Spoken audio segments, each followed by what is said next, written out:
Good morning, praise the Lord. आप सभी को जय मसीह की एक बार फिर से आपका इस मॉर्निंग डिवोशन में आपका स्वागत है। आज का जो मॉर्निंग डिवोशन का मेरा विषय है वो है दुख में आप क्या कर सकते हैं, what you can do in suffering. विषय में जाने से पहले हम अपने हृदय को तैयार करने के लिए कुछ परमेश्वर से प्रार्थना करेंगे।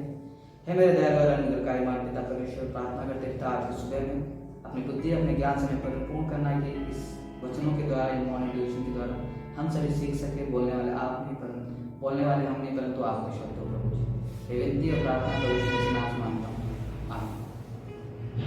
विषय में जाएंगे हम और हम निकालेंगे यिर्मयाह उसका 15 अध्याय उसकी 15 पंक्ति, जो कि इस प्रकार से कहता है, हे यहोवा तू जानता है, मुझे स्मरण कर और मेरी सुधि लेकर मेरे सताने वालों से मेरा पलटा ले।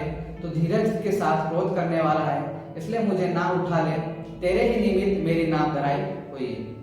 पवित्र शास्त्र में जो लॉन्ग टर्म दीर्घायु का जो अर्थ है, उसका मतलब है धैर्य पूर्वक स्थायी कठिनाई को सहना, किसी भी समस्या या किसी भी पीड़ा में लंबे समय से स्थिर रहना।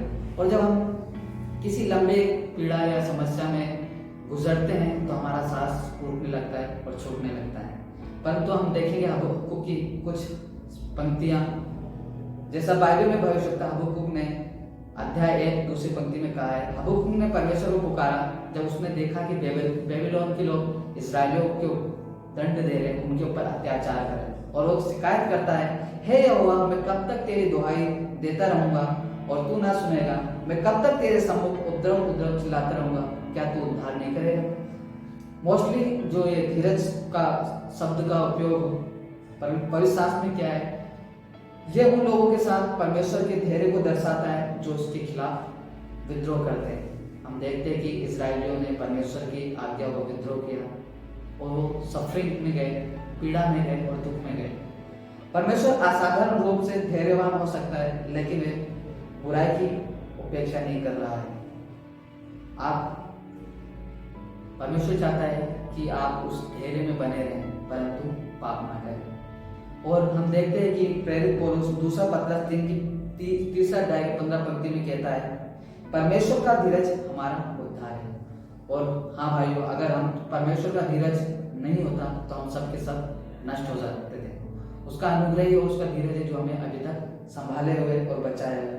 यदि वे हमारे साथ धैर्य या सब्र नहीं करता तो हम अपने ऊपर और एक दूसरे को जो कष्ट देते हैं उसमें हम एक दूसरे में नष्ट हो जाते, एक दूसरे के ऊपर हम अत्याचार करके और एक दूसरे में हम नष्ट हो सकते थे। किसी लंबी समस्या से गुजरना या आप किसी समस्या में गुजर रहे हो तो इसका मतलब ये नहीं कि आपने कोई पाप किया है कि आप उस परिस्थिति में गुजर रहे हैं, और ना ही इसका उन परिस्थितियों में इससे कोई आपका वास्ता है कि अगर आप सोच रहे हैं कि परमेश्वर मेरी मदद नहीं कर रहा या परमेश्वर को मेरा ख्याल नहीं है, तो हमें ये नहीं सोचना है कि हम किस समस्या में गुजर रहे हैं लंबे समय से, ये मेरे पाप का नतीजा है या परमेश्वर मुझे तत्काल मेरी सहायता या मदद नहीं कर रहा।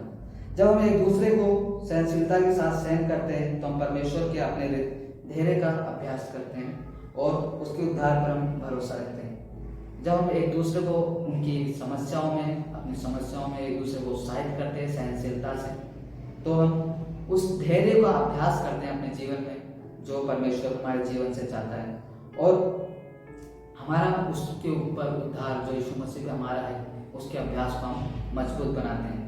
जब भी हम इन परिस्थितियों में गुजरे लंबे समय से तो हमें हमेशा हबक्कुक की जो प्रार्थना है उसे करने की आवश्यकता है, उसे अपने जीवन में उतारने की आवश्यकता है, जो कि हबक्कुक 3 अध्याय उसकी दूसरी पंक्ति में हबक्कुक में दर्शाया गया है। हे यहोवा मैं तेरी कीर्ति सुनकर डर गया, हे यहोवा वर्तमान युग में अपने काम को पूरा कर, इसी युग में तू उसको प्रकट कर, क्रोध करते हुए भी दया करना स्मरण कर। और आज की सुबह में मैं आपको यही उत्साहित करना चाहूंगा कि अगर हम किसी लंबे समय से परिस्थितियों में गुजर रहे हैं तो हमें हबक्कुक की प्रार्थना को याद करना है, और हमें यह नहीं सोचना कि शायद मेरे पाप की वजह से मैं इस लंबे परिस्थितियों में गुजर रहा हूँ, परंतु परमेश्वर चाहता है कि हम इन परिस्थितियों में सहनशीलता से उसमें आगे बढ़े, और हमारे धैर्य को अभ्यास कराना चाहता है कि हम उसके धैर्य को उसमें मजबूत बने, और अपने उद्धार के ऊपर वो हमें और भी मजबूत करना चाहता है। तो आज की सुबह में हम इन वचनों के द्वारा उत्साहित होंगे कि हम अपने जीवन में हबक्कुक की प्रार्थना को याद रखें और परमेश्वर का धीरज को हमें अपने जीवन में उतारना है और उसे अभ्यास के अंदर लेकर आना है।